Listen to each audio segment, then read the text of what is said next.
WhatsApp guys, आज हम देखने वाले हैं farmers protest 2.0 will Modi surrender again. The Shyam Sharma show channel से वीडियो है। भाई का सेक्युलर परिणाम भी होगा, वीडियो होगी इंटरेस्टिंग और वे सरकाज़म के साथ जो भाई रोस्ट भी करता है ना कई लोग का, मजा आता है। करेंगे साथ में एंजॉय। ओरिजिनल वीडियो का लिंक है डिस्क्रिप्शन में। 1 2 3 गो। फार्मर्स प्रोटेस्ट 2 साल के बाद दोबारा भारत में शुरू हो गए हैं। जिस तरह के हालात 2021 के फार्म प्रोटेस्ट में हुए थे, लगता है वैसे ही हालात फिर से होने वाले हैं। Not in this favour, totally not in this favour. बिल्कुल फेवर में नहीं हूं मैं इस चीज के। कुछ फार्मर लीडर्स अधिकारों की बात करने के बावजूद भिंद्रन वाले और प्रो खालिस्तान सिंबल्स पहनकर घूम रहे हैं। बोलते हैं भी पाकिस्तान चले जाओ। हम लोग इन लोगों के साथ रहना ही नहीं चाहते। ये लोग जुल्म करते हैं हमारे से। इनकी मांगे भी ऐसी है कि फुलफिल करना ही इम्पॉसिबल है। फसलों पर MSP चाहिए, 10,000 रुपए प्रति माह की पेंशन चाहिए बुजुर्गों के लिए, 700 रुपए मनरेगा में 200 दिनों के लिए चाहिए, बिजली बिल माफी चाहिए, डीजल सब्सिडी चाहिए। 2023 में भारत का पूरा बजट था 45 लाख करोड़, जो कि कुल सरकारी आमदनी से 6% अधिक है। फिस्कल डेफिसिट जिसको कहते हैं। किसान जो मांग रहे हैं उसका अतिरिक्त भार आता है 36 लाख करोड़। ऐसी मांगे सुनकर गवर्नमेंट भी सोचती होगी, मार ले भाई, मार ले मार ले भाई, मैं पीछे होके खड़ा हूं, मार ले मेरी। और ऐसी कुछ डेंजरस एलिमेंट्स होने के बावजूद इन फार्मर्स प्रोटेस्ट को दोबारा पॉलिटिकल सपोर्ट दिया जा रहा है। Congress party in the meanwhile has come forward to support the farmers.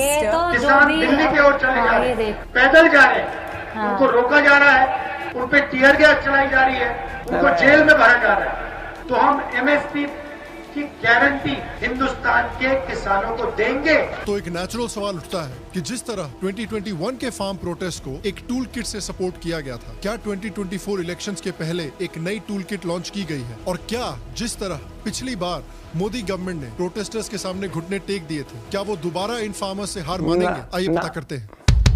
Possible ही नहीं है वो बजट से यार, बजट से पॉसिबल ही नहीं है। हेलो श्याम शर्मा शो के इस एपिसोड में आपका बहुत बहुत स्वागत है। मैं हूँ सेकुलरिज्म का CEO श्याम शर्मा और आप सबको सेक्युलर पे ना। तो देखिए, इन फार्मर्स प्रोटेस्ट में और ओरिजिनल फार्मर्स प्रोटेस्ट में क्या सिमिलैरिटीज हैं और क्यों पोटेंशियली इसमें भी एक टूल किट इन्वॉल्व है, उसको जानने के लिए जरा ओरिजिनल फार्मर्स प्रोटेस्ट के बारे में थोड़ा याद करते हैं। ओरिजिनल फार्मर्स प्रोटेस्ट नवंबर 26, 2020 को लॉन्च किए गए थे और उनकी डिमांड ये थी कि जो नए फार्म बिल्स गवर्नमेंट ने पास किए थे उनको वापस लिया जाए। इन फार्म बिल्स में बेसिकली 3 कानून थे। Farmers produce trade and commerce promotion and facilitation bill, यानी इस बिल में किसान अपने फसलों को सीधा बाजार में बेच सकते थे बिना किसी मिडलमैन या मंडी के दबाव में आए। इससे किसानों को ये आजादी मिलती कि वो प्राइवेट मार्केट्स में जाके अपनी फसलों को बेचकर एक बेहतर प्राइस पा सके। दूसरा कानून था farmers empowerment and protection bill. इस बिल के अकॉर्डिंग किसान और बायर्स के बीच कैसा भी एग्रीमेंट बनाया जा सकता है जिसमें फसल के रेट्स और दूसरी टर्म्स एंड कंडीशंस भी इंक्लूड की जा सकती है। और तीसरा कानून था एसेंशियल कमोडिटीज अमेंडमेंट बिल, यानी कुछ एसेंशियल आइटम्स जैसे अनाज, दाल, तिलहन, खादी तेल, प्याज और आलू के प्रोडक्शन, सप्लाई, डिस्ट्रीब्यूशन और बेचने पर नियंत्रण कम किया जाता है। इन बिल्स के अगेंस्ट प्रोटेस्ट नवंबर 2020 में शुरू हुआ और नियरली 1 साल तक चला। इस प्रोटेस्ट ने नेशनल कैपिटल एरिया को खासकर बहुत इम्पैक्ट किया और दिल्ली के कई इंपॉर्टेंट आर्टीरियल हाईवेज को पूरी तरह से कट ऑफ कर दिया गया। सब्जी नहीं आ रहा है, पानी वाले नहीं आ रहे, बच्चे सब पढ़ाई करने नहीं जा पा रहे। काफी वायलेंस और एक्सट्रीमिज्म के साइंस भी देखे गए। Farmers breached security barricades with their tractors. The demonstrations coincide with India's Republic Day. कोई लॉजिक नहीं है। 1 साल की इस दादागिरी के बाद मोदी गवर्नमेंट ने डिसाइड किया कि इन बिल्स को वापस लिया जाएगा। हमने 3 कृषि कानूनों को वापस लेने का, रिपील करने का किसानों ने अपने पैर पे कुल्हाड़ी मारी लेकिन थी। MSP वाला मुद्दा बेसिकली बीच में ही अटक कर रह गया। इवन दो सरकार ने फार्मर्स को प्रॉमिस किया था कि MSP को टच भी नहीं किया जाएगा। MSP का मतलब हुआ मिनिमम सपोर्ट प्राइस। इसका मतलब कि सरकार फार्मर्स के अनाज और ग्रेन्स को परचेज करने का एक मिनिमम सिक्योरिटी प्राइस फिक्स करती है। जब फार्मर्स को प्राइवेट बायर्स से कम रेट मिलते हैं तो फिर फार्मर्स वही अनाज सरकार को MSP पर बेच सकती है। तो 2021 में फार्मर्स प्रोटेस्ट बिल लेने के बाद शांत हो गए थे। अभी बिल वापस नहीं आए हैं, लेकिन दोबारा फार्मर्स प्रोटेस्ट शुरू हो गए। और ये बात याद रखनी जरूरी है, and I can not stress this highly enough, कि पूरे देश के फार्मर्स इन प्रोटेस्ट में नहीं जुड़े हैं। इन प्रोटेस्ट में 2021 में भी मेनली पंजाब और कुछ हरियाणा के फार्मर्स जुड़े हैं। और इस बार मेनली पंजाब के लैंड ओनिंग कास्ट के फार्मर्स हैं जिन्होंने इन प्रोटेस्ट को ज्वाइन किया है। इन फार्मर्स के टोटल 12 डिमांड्स हैं, लेकिन टॉप 5 डिमांड्स ये हैं। Number 1, a law to guarantee MSP for all crops. You cannot sell a crop below this price. That's MSP. Number 2, a full debt waiver for farmers. Number 3, pension for all farmers. Number 4, more compensation. They want 4 times the minimum price when their land is acquired. And number 5, India should exit the World Trade Organization, also scrap all free trade deals. अबे ये demand है कि Bihar cadre के IAS अफसर का दहेज है भाई, जो मन किया मांगे जा रहे हो। अब आप सोच रहे हो भाई इतने से तो डिमांड्स हैं, बेचारे फार्मर हैं, सरकार मान क्यों नहीं रही है? देखिए इन डिमांड्स को जरा एग्जामिन करते हैं। पहला डिमांड फार्मर्स की ये है कि लोन्स माफ कर दिए जाए। अब 2008 में टोटल फार्मर लोन्स का वेवर जो था उसकी 52,000 करोड़ वैल्यू थी। Debts waived in 2008 for small and marginal farmers according to the government, 52,000 crore rupees that means had to be cleared. Same amount 2017 में बढ़कर 81,264 करोड़ हो गई और अब बढ़कर वो अमाउंट कितनी हो गई होगी आप समझ जाइए। और फार्मर्स की जो डिमांड है वो क्यों इरेशनल है, क्यों अनरीजनेबल है और कैसे ना सिर्फ गवर्नमेंट को बल्कि आपको कंज्यूमर को बैंकरप्ट कर सकते हैं, उसका बहुत अच्छा explanation friend of the show Ajit Bharti ने दिया है। Shout out to Ajit Bharti, check it out. यदि आप 252 रुपए प्रति किलो गेहूं के एमएसपी को समर्थन दे रहे हैं, क्या आप 300 रुपए प्रति किलो आटा खरीदने को तैयार हैं? अंतर्राष्ट्रीय बाजार में गेहूं की कीमत है 18 रुपया किलो, भारत सरकार का एमएसपी है 22 रुपया प्रति किलो, आपके आटे का दाम है 35 से 40 रुपया प्रति किलो। कभी सोचा है कि सरकार किसके पैसे लेकर किसानों से ये फसल खरीदेगी? मूल्य यदि 10 गुना बढ़ता है तो कौन अपनी जेब से इतना पैसा डाल करके खाद्य सामग्री खरीदेगा? सरकार यदि घाटा सहकर बाजार में बेचेगी तो घाटा किसका? बात राजनीतिक नहीं है, सामान्य बुद्धि विवेक का। तो मेरा सवाल उठता है कि भाई इतने पे क्यों रुक रहे हो? पंजाब के फार्मर्स को तो मैं कहता हूँ कि अपनी शादियों का खर्चा भी गवर्नमेंट से ले लो, नया पासपोर्ट बनाने का जो खर्चा है और कनाडा के वीजा लेने का जो खर्चा है वो भी गवर्नमेंट से डिमांड करो। इतने पे क्यों रुक रहे हो? मैं तो कहता हूँ पंजाब से डायरेक्ट कनाडा का अंडरग्राउंड टनल बनवाना डिमांड करो। अगर ये टनल बनाकर गवर्नमेंट नहीं देती है तो इसका मतलब कि इस गवर्नमेंट को फार्मर्स की बिल्कुल कदर नहीं है। तो आप सोचिए कि इतना बड़ा एक्सपेंडिचर ये फार्मर्स डिमांड कर रहे हैं तो डिफेंस के लिए, सिक्योरिटी के लिए, इंफ्रास्ट्रक्चर के लिए क्या बचेगा? तंबूरा। और अगर गवर्नमेंट को फार्मर्स की ये मांग पूरी करने के लिए इनकम जनरेट करनी पड़ेगी तो उनको डायरेक्ट टैक्सेस बढ़ाने पड़ेंगे, जिसका डायरेक्ट असर आपके ऊपर यानी कंज्यूमर के ऊपर पड़ेगा। और 2021 की तरह ही फार्मर्स के प्रोटेस्ट करने का भी तरीका कुछ इंटरेस्टिंग है। ट्रैक्टर तो ऐसे चला रहे हैं जैसे सलमान भाई अपनी गाड़ी चलाते हैं। जो ड्रोन्स पुलिस इन प्रोटेस्ट को मॉनिटर करने के लिए उड़ा रही थी, उन ड्रोन्स पर भी हमला किया जा रहा है। और पुलिस से बचने के लिए 2024 में 2021 के कंपैरिजन में फार्मर्स ने कुछ बहुत ही नायाब तरीके निकाले हैं। आप देखिए ड्रोन से डील करने का कितना यूनिक तरीका निकाला है। ਸਾਡੇ ਤੇ ਬੰਬ ਸਿੱਟਣ ਆਉਂਦਾ ਤਾਂ ਸਾਡੇ ਬਹੁਤ ਜਿਹੜੇ ਨੌਜਵਾਨ ਹੈ, ਸਾਡੇ ਬਜ਼ੁਰਗ और अगर प्रोटेस्टर्स ने हिंसा की और पुलिस ने अगर टीयर गैस चला दिया तो उसका भी रिस्पॉन्स है। ਕੋਲਗੇਟ ਆ ਚਿੱਟੀ, ਮੈਂ ਸਾਰਿਆਂ ਨੂੰ ਅਪੀਲ ਕਰਦਾ ਕਿ ਇਹ ਮੂੰਹ ਤੇ ਲਾ ਲਓ, ਇਹ ਜਿਹੜਾ ਅਥਰੂ ਗੈਸ ਦਾ ਅਸਰ ਖਤਮ ਕਰ ਦਿੰਦੀ ਹੈ। ब्लैक फेस तो सुना था, ये व्हाइट फेस पहली बार देख रहा हूँ। रोड्स फिर से ब्लॉक करना शुरू कर दिया है। लेकिन लग रहा है कि 2021 के कंपैरिजन में 2024 में जो आम इंसान है, जो आम पब्लिक है भारत की, वो इन प्रोटेस्ट से शायद थोड़ी तंग हो चुकी है। मैडम आप गाली क्यों निकाल रहे हो? आप हमारे को रोक क्यों रहे हो? तो अब जब ये फार्मर्स प्रोटेस्ट शुरू हो गए हैं तो मैंने ये क्यों कहा कि हो सकता है कि यहाँ पर एक नई टूल किट ऑपरेशन में आ गई है। क्या है ये टूल किट? देखिए जब 2021 में फार्मर्स प्रोटेस्ट हुए थे तो बहुत क्लियरली इसको कोऑर्डिनेट करके इंडियन गवर्नमेंट पर प्रेशर डालने के लिए और इंडिया को एक बुरी लाइट में दिखाने की कोशिश की गई थी। जब ये फार्मर्स प्रोटेस्ट हो रहे थे तो क्लाइमेट एक्टिविस्ट ग्रेटा थुनबर्ग ने एक्सीडेंटली फार्मर्स प्रोटेस्ट के सपोर्ट में एक टूल किट को लीक कर दिया था, जिसमें काफी डिटेल में दिखाया गया था कि किस तरह के हैशटैग्स ट्रेंड करने हैं, किस तरह से गवर्नमेंट को फैशिस्ट दिखाना है और किस तरह से सेलिब्रिटीज का इस्तेमाल करना है इंडियन गवर्नमेंट पर अटैक करने के लिए। और याद कीजिए कि उसके बाद पॉप सिंगर रिहाना ने फार्मर्स प्रोटेस्ट के सपोर्ट में ट्वीट किया था। महान सोशल वर्कर मिया खलीफा जी ने भी ट्वीट किया था। US vice president Kamala Harris की नीस मीना हैरिस ने भी ट्वीट किया था। लेकिन इस टूल किट के पीछे एक ईवल हाथ भी था। दिल्ली पुलिस के मुताबिक जो टूल किट ग्रेटा थुनबर्ग ने एक्सीडेंटली लीक की थी, उस टूल किट को बनाने में प्रो खालिस्तान ऑर्गेनाइजेशंस का भी हाथ था। उसके बाद आप देखिए कि इन फार्मर्स प्रोटेस्ट का बहाना करके इंडिया के बाहर इंडियंस के ऊपर खालिस्तानियों ने अटैक किया था। लंदन में भारतीय हाई कमीशन के बाहर एक प्रोटेस्ट में खालिस्तानी झंडे दिखाए गए थे और उन्होंने एम्बेसी पर भी अटैक किया। सैन फ्रांसिस्को में भी इंडियन एम्बेसी पर अटैक किया गया था। इंटेलिजेंस ब्यूरो के द्वारा एक रिपोर्ट जारी की गई थी जिसमें किसान आंदोलन का खालिस्तानियों से डायरेक्ट लिंक की बात की गई थी। अमृतपाल सिंह और परमजीत सिंह पम्मा जैसे Khalistani radical pro Khalistani separatist को भी प्रोमिनेंट बनाया गया था फार्मर्स प्रोटेस्ट के बाद। तो क्लियरली जो पहला फार्मर्स प्रोटेस्ट था वो एक बहुत ही well coordinated, well planned event था इंडियन गवर्नमेंट के ऊपर प्रेशर बनाने के लिए और इंडिया पर प्रेशर बनाने के लिए। और अब लग रहा है कि उसी तरह की कोऑर्डिनेशन, उसी तरह की प्लानिंग दोबारा की जा रही है 2024 के इलेक्शंस के पहले इंडियन गवर्नमेंट के ऊपर प्रेशर डालने के लिए और इंडिया को डिस्टेबलाइज करने के लिए। जो हमारे किसान बंधु हैं उसमें से कुछ लोग ऐसे हैं जो कि ओपनली भिंद्रनवाले की टी शर्ट पहनकर घूम रहे हैं और मोदी गवर्नमेंट को गिराने की बातें कर रहे हैं। और मैं बार बार भिंद्रनवाले को मेंशन क्यों कर रहा हूँ, क्योंकि याद रखिए भिंद्रनवाले कौन था। जे साडी बस 5 वजे ना छड्डी ते 5000 हिंदुओं ਨੂੰ 1 घंटे च वडांगा। भिंद्रनवाले एक सिख आतंकवादी था जिसके फॉलोअर्स ने सैकड़ों हिंदुओं और सिखों का मर्डर किया था, जो उसके एक्सट्रीमिस्ट और सेपरेटिस्ट मैसेज से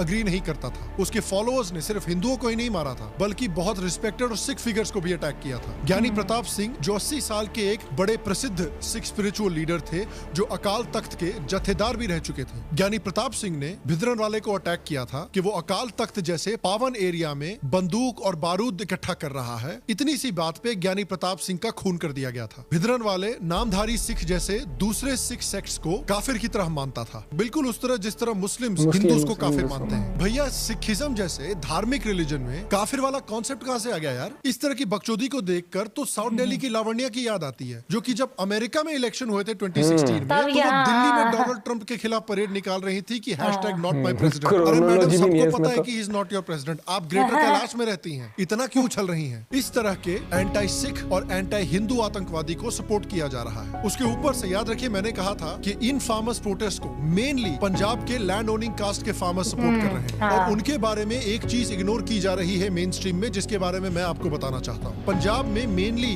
एक कास्ट है जो डोमिनेंट लैंड ओनिंग कास्ट है, और वो है जट सिख्स की कास्ट। पंजाब में जट सिख्स की पॉपुलेशन 20 to 25% है, लेकिन वो अप्रोक्सीमेटली 80 to 90% लैंड ओन करते हैं। उसको कंपेयर कीजिए आप पंजाब की दलित पॉपुलेशन से, जो कि 32% है, लेकिन सिर्फ 3.5% प्राइवेट फार्म लैंड ओन करते हैं। इनफैक्ट कुछ रिपोर्ट्स तो सजेस्ट करते हैं कि दलित सिर्फ 0.72% पंजाब की कल्टिवेटेड लैंड को ओन करते हैं। और जट सिख कम्युनिटी किस तरह से दलितों के खिलाफ डिस्क्रिमिनेशन करती है, वो भी हमें याद रखना चाहिए। सिक्खी ते जट्टां ने कब्जा कीता है, कहंदे साडा परिवार है। हम सिख हैं और इन लोगों ने कभी भी हमको सिख नहीं माना। कुछ जगहों पे तो हालत इतनी बुरी है पंजाब में कि दलित सिख जो है वो सिखिज्म छोड़कर क्रिश्चियनिटी एक्सेप्ट कर रहे हैं इस डिस्क्रिमिनेशन से निजात पाने के लिए। अकाल तख्त हेड ज्ञानी Harpreet Singh had alleged that Christians are converting Sikhs in border villages. So a man without Christ cannot expect to have spiritual understanding. According to the commandment of my Lord Jesus Christ, to baptize them those who are believing, I baptize Simrat Jit Singh as Samuel।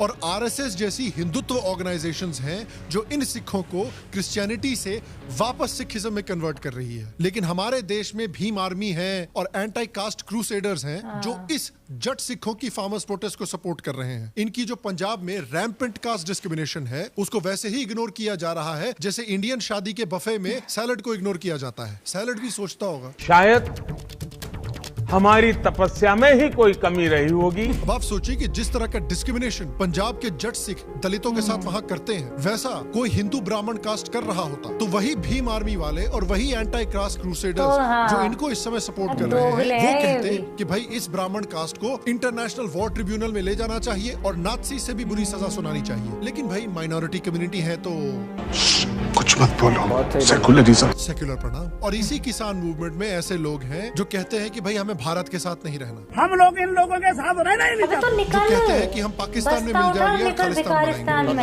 Khalistan बनाएंगे, तू भी निकल, पाकिस्तान बना दो। जो कहते हैं उन्हें आजाद पंजाब चाहिए, आजाद पंजाब चाਹੁੰਦੇ ਸਾਂਝਾ पंजाब, जो मोदी पर अटैक करने की बात करते हैं। मोदी का रोड़ा बना के जावा। आने वाले 2-3 साल में ना आपको खबर मिलेगी मोदी जी मारे गए। सवाल ये उठता है कि इतने सारे बयान और ये खुले में बोल रहे हैं ना, अरेस्ट नहीं किया जा रहा, इनको वाइडली क्यों नहीं कंडेम किया जा रहा बाय द मीडिया एस्टैब्लिशमेंट? क्यों नहीं कंडेम किया जा रहा by the anti cast crusaders? देखिए, इनकी डिमांड्स को देखकर तो ये लगता है कि इनको एक्चुअली मुद्दों की बात नहीं करनी है, क्योंकि अगर इनको मुद्दों की बात करनी होती तो ये किस तरह का बेहुदा निगोशिएशन कर रहे हैं? इस तरह के अनरीजनेबल डिमांड ये क्यों करते, जिस डिमांड को पूरा करने में गवर्नमेंट बैंकक्रप्ट हो जाएगी और भारत का कंज्यूमर बैंकक्रप्ट हो जाएगा। अगर मुद्दों की बात करनी होती तो क्या आप प्राइम मिनिस्टर को धमकियां देते, देश के टुकड़े करने की बातें करते, भिंद्रनवाले को सपोर्ट देते। मतलब ये तो वही बात हुई ना कि आप प्रमोशन की निगोशिएशन करने के लिए अपनी बॉस के साथ एक मीटिंग में जाते हैं और अपने बॉस को कहते हैं कि बॉस मेरी सैलरी 60,000 रुपीज पर मंथ से बढ़ाकर 3 करोड़ पर मंथ कर दो, और अगर आपने ऐसा नहीं किया तो ना सिर्फ मैं नौकरी छोड़ दूंगा बल्कि आपके ऑफिस में आग भी लगा दूंगा। जैसे जैसे हमारे पास और इन्फॉर्मेशन आ रही है वैसे वैसे देखकर लग रहा है कि यहाँ 2021 की तरह ही दोबारा एक टूल किट डेवलप की गई है, क्योंकि आप क्रोनोलॉजी समझ लीजिए। 16 नवंबर को दीपेंद्र हुडा, जो कि हरियाणा कांग्रेस के एक बड़े नेता हैं और राहुल गांधी के बेहद करीबी माने जाते हैं, ये किसान आंदोलन के ऑर्गेनाइजर रमनदीप सिंह मान से मुलाकात करते हैं और आने वाले चुनाव के लिए योजना की तैयारी करते हैं। इसके एक हफ्ते बाद ही रमन सिंह मान हरियाणा में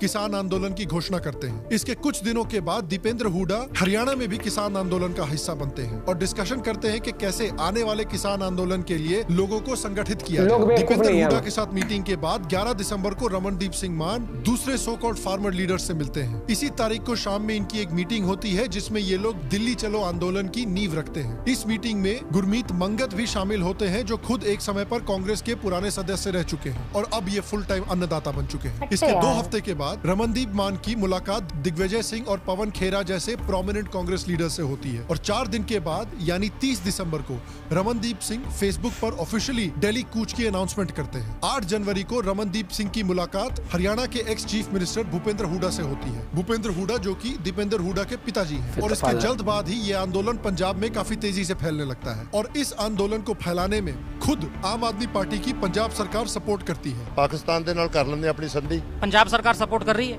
बिल्कुल कर रही है। याद रखिए, ये वही पंजाब सरकार है जिसने इलेक्शन के टाइम पर प्रॉमिस किया था कि सरकार बनते ही पंजाब के सारे फार्मर्स को एमएसपी दी जाएगी। जब 22 फसलों ते एमएसपी दो, नहीं तो फिर 2022 आम आदमी पार्टी सरकार आऊगी, असं 22 फसलों का एक दाना चुकांगे, एमएसपी ते बिकूगी। और अब सरकार बन गई है तो एमएसपी दे दीजिए यार, आंदोलन की क्या जरूरत है। एक सेल्फ प्रोक्लेम्ड किसान ताजवीर सिंह, जो असल में थोड़े खालिस्तानी सिंपथाइजर दिखते हैं, वो तो अब यहाँ तक बोल रहे हैं कि किसान जो हैं वो आंदोलन करके ऑपोजिशन पार्टीज की लड़ाई लड़ रहे हैं। किसान मजदूर सब की लड़ाई लड़ रहा है, खिलाड़ियों की लड़ाई लड़ रहा है। मणिपुर में जो दंगे हुए थे उनके लिए किसान खड़े हुए, नूह के दंगों को रोकने के लिए किसान खड़े हुए।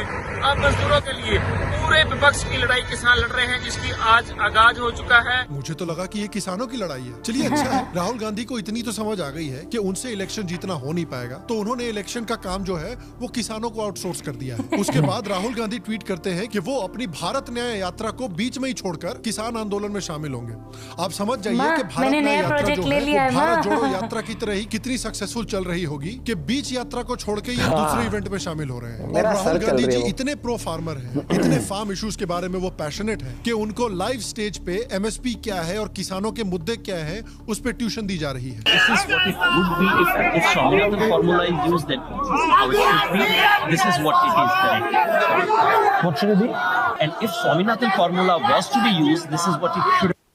और अगर ऑपोजिशन पार्टीज मोबिलाइज हुई हैं इस टूल किट में, तो ऑब्वियसली मीडिया का भी एक सेक्शन मोबिलाइज हुआ है। कनाडा की मीडिया जो जब उनके फार्मर्स प्रोटेस्ट करते हैं तो उनको एक्सट्रीमिस्ट डिक्लेयर कर देती है, लेकिन इंडिया के किसानों के लिए उनके दिल में बहुत दर्द हो रहा है। Police in India are using tear gas against protesters as farmers travel to New Delhi and demand guaranteed prices for their crops. ये तो वही बात हुई कि एक बंदा है जो अपने दोस्तों को गालियां देता है कि भाई उनका म्यूजिकल टेस्ट अच्छा नहीं है, लेकिन खुद घर वापस आके बादशाह के गाने सुनता है। मेरे ऊपर ना एक मीम बनता है, जियान कोई एक कार्टून कैरेक्टर है, तो वो मतलब वो बहुत बेसुरा गाता है। अल जजीरा भी पूरी तरह से बिल्कुल किसानों के सपोर्ट में लग गया है। आरफा मैडम, जिनको राम मंदिर इनॉग्रेशन के समय पर हर रोज एक नया जख्म मिल रहा था, वो भी फुल पीड़ा के साथ लैंड ओनिंग जट कम्युनिटी के समर्थन में लग गई हैं। But you know, frankly, it's outrageous the way, in the name of security measures, the government of India is employing, concrete blocks, water cannons, and even tear gas shells being dropped from the sky with the help of drones. I mean, for heaven's sake, farmers are not terrorists. और बाहर की media ही नहीं, हमारे देश की media का भी एक सेक्शन है जो मोबिलाइज हो चुका है। जब सो कॉल्ड अन्नदाता अपनी असलियत कैमरे पे दिखाने लगे, तो कुछ रिपोर्टर कहते हैं कि भैया ये सब मत दिखाओ। कहीं ना कहीं चिंताजनक स्थिति यहाँ पर बनी हुई है, कुल मिलाकर ये मत दिखाओ। जब एक अन्नदाता खुलेआम मोदी को मारने की बात कर रहे थे, तो देखिए एक अनबायस्ड पत्रकार क्या कहते हैं। तो जो जो किसानों में एक उत्साह है वो आप देख ही रहे हैं। वाले तो इतना ओवर एक्साइटेड हो गए कि बोलने लगे कि आंदोलन जीवियों को दिल्ली घेरने से अच्छा है कि बीजेपी वोटर्स के घर को जाके घेरो। अब मेन सवाल उठता है कि ये प्रोटेस्ट 2021 की तरह ही डेंजरस क्यों है? देखिए 2021 की तरह ही ये क्लियर हो गया है कि इन प्रोटेस्ट में भी ऑपोजिशन पॉलिटिकल पार्टीज काफी डीपली ये तो जितने भी एंटी भारत होंगे ना सब में घुसी रहती है। तो क्लियर है कि 2024 के इलेक्शन को देखते हुए इन प्रोटेस्ट को ऑर्गेनाइज किया गया है ताकि गवर्नमेंट को और देश को डिस्टेबलाइज किया जाए। जैसा कि हमने देखा है कि इन प्रोटेस्ट में कुछ खालिस्तानी प्रो भिंद्रन वाले एलिमेंट्स भी हैं जिनको निकालने की बातें नहीं की जा रही हैं। भिंद्रन वाले दीप सिद्धू और अमृतपाल सिंह के पोस्टर्स लगे हुए हैं। मोदी को मारने की धमकी दी जा रही है खुल्लम खुल्ला। मोदिया जो अपने पीछे वेला ही की कुछ कीता ही छड्डे नहीं होए कोई भी। पाकिस्तान को ज्वाइन करने की धमकी दी जा रही है। Canada, United states, Australia, UK में जो खालिस्तान लॉबी है वो भी इनको सपोर्ट कर रही है। Now reports suggest that the FBI visited several Sikh activists in California, warning them that their lives are currently at risk. Canadian security agencies have been actively pursuing credible allegations of a potential link between agents of the government of India and the killing of a Canadian citizen, Hardeep Singh Nijjar. Opposition parties भी जानती हैं कि बिना कोई बड़ा event हुए इसके काफी अच्छे चांसेस हैं कि मोदी फुल मेजॉरिटी के साथ तीसरी टर्म में आएंगे। 335 is the current projection. The Prime Minister is heading for a third big win. He is the most popular world leader for a reason. तो कुछ बड़ा करने की जरूरत है और कुछ बड़ा करके इंडिया को डिस्टेबलाइज करने की जरूरत है ताकि इस गवर्नमेंट को एक बुरे लाइट में दिखा सके और होपफुली इलेक्शन के रिजल्ट पर कुछ चेंज लाया जा सके। मोदी का ग्राफ बहुत मंदर दे करके ऊपर चढ़ गया। वो नुकसान है, वो ਇਹਦਾ ग्राफ डाउन ਕਿਵੇਂ ਆ ਸਕਦਾ ਹੈ? अच्छा तुम्हारा ग्राफ ऊपर चढ़वा दे फिर। चल तैयारियां करना पड़ता है बहुत सारी लोगों जिंदगी के 5 दिन नहीं बचे इसके। मौका बड़ा थोड़ा है, ग्राफ ਉਹਦਾ ਬੜਾ ਉੱਚਾ ਚੜਿਆ ਹੋਇਆ। जनरेशन खराब कर रहा है आने वाली। ਕੀ ਅਸੀਂ ਇਹਨੇ ਥੋੜੇ ਦਿਨਾਂ ਦੇ ਵਿੱਚ ग्राफ ਇਹਦਾ डाउन कर ਲਾਂਗੇ। लेकिन let's be honest about one more thing. ये प्रोटेस्ट आज इसलिए हो रहे हैं क्योंकि मोदी गवर्नमेंट ने भी एक तरह से इन प्रोटेस्ट को इनकरेज किया है। मैं बताता हूँ कैसे। उन्होंने दिखाया कि आपको अगर कोई कानून पसंद नहीं है, गवर्नमेंट का कोई भी एक्शन पसंद नहीं है, तो आप सड़क पर उतरे, सड़कें जाम करें, पब्लिक प्रॉपर्टी तोड़ें, रेड फोर्ट पे दंगे करें, प्राइम मिनिस्टर को इंदिरा गांधी की तरह मारने की बात करें, भिंद्रन वाले जैसे आतंकवादियों को सपोर्ट करें। और गवर्नमेंट एक्शन लेने के बजाय न सिर्फ कानून वापस लेगी बल्कि मोदी जी तो किसान भाइयों से हाथ जोड़कर माफी भी मांगेंगे। आप बेसिकली भारत के सारे दंगाइयों, सारे आंदोलन जीवियों को सिग्नल दे रहे हैं कि अगर आप पर्याप्त समय तक प्रोटेस्ट करते हो तो शायद गवर्नमेंट सरेंडर कर देगी। आज फार्म प्रोटेस्ट का क्या तमिल इंडिपेंडेंस, परसों क्या कश्मीरी इंडिपेंडेंस, उसके बाद क्या मणिपुर इंडिपेंडेंस, नागालैंड इंडिपेंडेंस। क्या कोई चांस है कि गवर्नमेंट इन पर भी घुटने टेके? प्राइम मिनिस्टर मोदी और उनकी गवर्नमेंट को पता होना चाहिए कि अनरीजनेबल लोगों से समझौता करेंगे तो वो अनरीजनेबल लोग दोबारा पलटकर आपकी ही पीठ में छुरा फोकेंगे। अब प्राइम मिनिस्टर मोदी किस तरह से रिस्पॉन्ड करते हैं, इस रिस्पॉन्स से उनकी और उनकी गवर्नमेंट की रेपुटेशन पर बहुत बड़ा असर पड़ेगा। और मैं आपसे पूछना चाहता हूँ कि आपको क्या लगता है कि क्या इस आंदोलन से 2024 की इलेक्शन पर और उसके रिजल्ट पर बहुत बड़ा इफेक्ट पड़ने वाला है? आपको क्या लगता है कि प्राइम मिनिस्टर मोदी और उनकी गवर्नमेंट इन प्रोटेस्ट पर क्या 2021 की तरह ही रिस्पॉन्ड करेगी या डिफरेंटली रिस्पॉन्ड करेगी? और आपके हिसाब से प्राइम मिनिस्टर मोदी को किस तरह रिस्पॉन्ड करना चाहिए? नीचे कमेंट सेक्शन में मुझे जरूर बताएं। बाकी फार्म प्रोटेस्ट के बारे में अगर आप और वीडियोस देखना चाहते हैं तो यहाँ पर या यहाँ पर क्लिक कर आप पूरी प्लेलिस्ट देख सकते। अच्छा नहीं एक चीज पहले पहले कांग्रेस की तो एक चीज बताती हूँ। कांग्रेस का मुद्दा नहीं और इनका वो राहुल कुदरत भाई ने अभी एक क्वेश्चन पूछा है, दोगलापन दिखाती हूँ। पहले जो खालिस्तानी वगैरह हुआ था, इंदिरा गांधी का जब वो असैसिनेट किया था, खालिस्तानी वही थे ना। और इसमें भी फार्मर प्रोटेस्ट में भी खालिस्तानी घुसे हुए और राहुल उनके साथ बैठ रहा है आके। एक चीज मैं नहीं बोलूंगा ज्यादा, मैंने फार्मर प्रोटेस्ट सुन तो ले, तू भी भड़कने फायदा नहीं है। वो देखो भाई सीधी सी बात है, हमने फार्मर प्रोटेस्ट पे बहुत सारी वीडियोस पे रिएक्ट किया है और बहुत कुछ बोला हुआ है। आज मैं एक क्लीन बात बोलना चाहता हूँ, सीधी सी बात। मैं ये चाहूंगा कि सरकार को ना बिल्कुल अग्री नहीं करना चाहिए, 2% 1% भी अग्री नहीं करना चाहिए। क्यों? क्योंकि नहीं तो रोज कोई ना कोई ऐसे उठ के आएगा और जो जायज चीज नहीं है। यार एक बात बता दो, जो सबको पेंशन चाहिए, सब मैं मुंह तोड़ जवाब देता हूँ पेंशन का। लेबर चौक पे खड़ा एक लेबर है, जा रहा रोज दिहाड़ी के वहां पर खड़ा हो जाता है कि मिल रही है, अगले 5 दिन नहीं मिल रही दिहाड़ी, खत्म वो गया, खड़ा हो गया। काम मिलेगा तो 1,000-500 रुपए आ जाएंगे, नहीं मिलेगा तो वो बेचारा मुंह उठा के वापस घर आ जाएगा।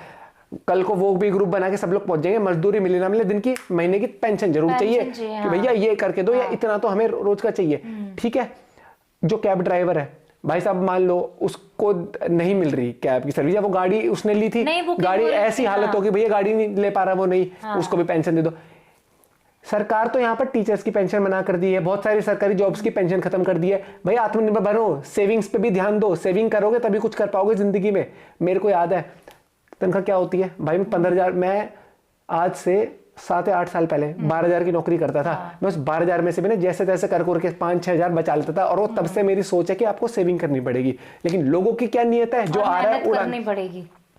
भाई मैं बता रहा हूँ, किसी की बड़ाई नहीं करनी चाहिए, मैंने अपने लेवल पे मेहनत करी, सब लोग अपने लेवल पे, मैंने 15-15 घंटे काम किया हुआ है, ठीक है। और उसमें छोटा सा एग्जांपल ही देता हूँ, मैं 4 घंटे सुबह ट्रेनिंग कराने, 5 घंटे जाता था जिम में ट्रेनिंग कराने, 5 घंटे शाम को ट्रेनिंग कराता था, 4 घंटे क्रिकेट प्रैक्टिस करता था जब मैं प्रोफेशनल क्रिकेट खेल रहा था, ठीक है, जून की गर्मी में। और ये तो मतलब कि दोपहर को 3 बजे से लेकर, वो 2:30 बजे से लेकर 6 बजे तक प्रैक्टिस, 6 बजे से रात के 10 बजे तक ट्रेनिंग भी कराता था, ठीक है। तो नियत होनी चाहिए, और ये जो डिमांड्स हो रही है बेवकूफ वाली डिमांड है, इस देश को खोखला करना चाहते हैं, और ये साफ और साफ दिखता है मोदी की छवि खराब करने के लिए। और मैं ये कहना चाहता हूँ सरकार को 1% भी नहीं करना चाहिए। मेरे को तो लगता है ठीक है, मैं कह रही हूँ सबसे पहले पॉलिटिक्स में मैं घुसने नहीं, पॉलिटिक्स कुछ भी, पर तुम एंटी भारत के एक लाइन है, सबसे पहली बात, प्रोटेस्ट कर रहे हो, कुछ कर रहे हो, लेकिन एक तरीका होता है। और दूसरी बात, तरीका भी छोड़ो, जो ये कह रहे हैं ना वो कि मोदी को ये जो धमकी दे रहे मारने की, गुद्दी पकड़ के इतना छेद दो शकल ना देख पाए बाहर निकल के जिंदगी में। सबसे पहली बात तो ये, कोई भी